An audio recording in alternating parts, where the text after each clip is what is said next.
Arsenal and Man City have spent more than us in the summer. So if they were better than us at the start of the summer, and they've spent more of it than us in the summer, and then they beat us in the opening 5 games, why are people moaning? Because they are. So why are they moaning? So better teams who spend more money beat us, and we're moaning, and almost at a point where before the Chelsea game, there was a frenzy to sack the manager. And I go, welcome to the problems of Manchester United. Welcome to the world of Manchester United. We are not as good as teams that have beaten us, and yet we have to sack our manager. And that's the crazy frenzy around Manchester United. And so when I read that, like, Amorim's a couple of bad results away from the sack, I sort of go, why? Why is he? I mean, Mikel Arteta lost his first 3 games of the season. I think it was 2021. He just finished 8th. He lost his first 3 games of the season. Now, I guarantee Arteta out was a thing. I'm sure it was a thing. But because people are saying Grimsby in the chat, Grimsby pisses me off. I'll be honest with you, Fartini. Grimsby pisses me off. I was talking to at the YouTube event last night. Alice Talks Football was there, and we were talking about how this week is a dead week because we're not in football. We're not in the tournament, and we messed Grimsby up. That has to fall on the manager. Of course it does. I'm not saying the manager hasn't made mistakes. I think picking Bruno Fernandes in the midfield is a mistake, but ultimately, Mikel Arteta lost his first 3 Premier League games of the season after finishing 8th. Now look at where they are.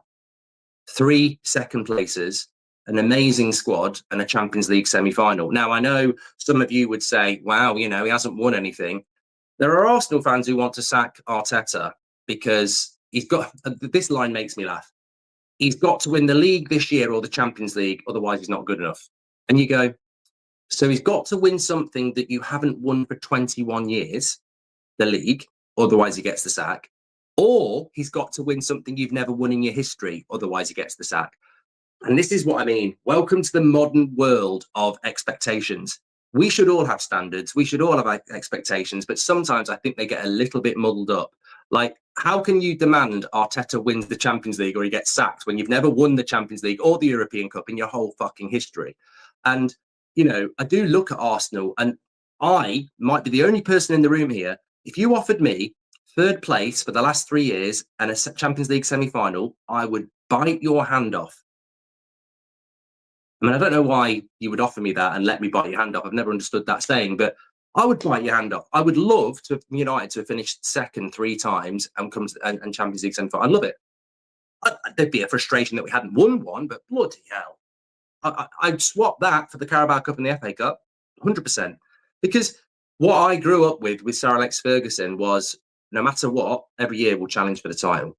We might not win it every year, but we'll challenge for the title. And Arsenal will do that again. They might not win it, but they, So what I say is, like, I get the frustration, and that's why we have communities like this, because the conversation is allowed. It's not wrong. You're not wrong to say, I don't agree with what he's doing with the goalkeeper. I don't agree with what he's doing with Mainu. I don't agree with what he's doing with Bruno, or don't agree with him starting Luke Shaw. All those things are valid points. We're not rocking all over the world.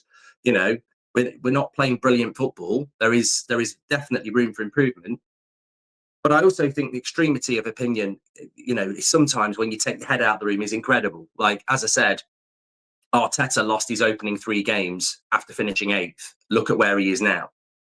They could have sacked him. Look at where he is now. But more closer to home, Amorim is apparently on the verge of the sack. I mean, if he'd lost to Chelsea, by the way, if he'd lost to Chelsea on Saturday, I think this week would have been a momentous movement to sack the manager. But you could have looked at it and gone, I don't know how I would have felt if we'd lost to Chelsea. I don't know. Maybe I would have been going, he's sacking himself. Maybe he needs to go. But when you logically break it down, if he'd lost to Chelsea, there is still the voice of reason that could say, you're playing Chelsea, Man City and Arsenal in your first 5 games. They all finished in the top 4. They've all spent more than you, and they're all better than you already. Why is it the end of the world if you lose those games? Because logically, I would say, if you had £100 and if you get the bet wrong, you basically get thrown into a fish bowl with loads of sharks in it. Man United against Chelsea, where you're putting your £100, based on the fact they're already better than you and they've spent better than you, you'd probably put it on Chelsea. The same with Arsenal, the same with Man City. So why is there this expectation that Man United losing to Man City, Chelsea and Arsenal means you've got to sack the manager? Well, we didn't lose to Chelsea either. But my point is, the expectation sometimes runs away from reality.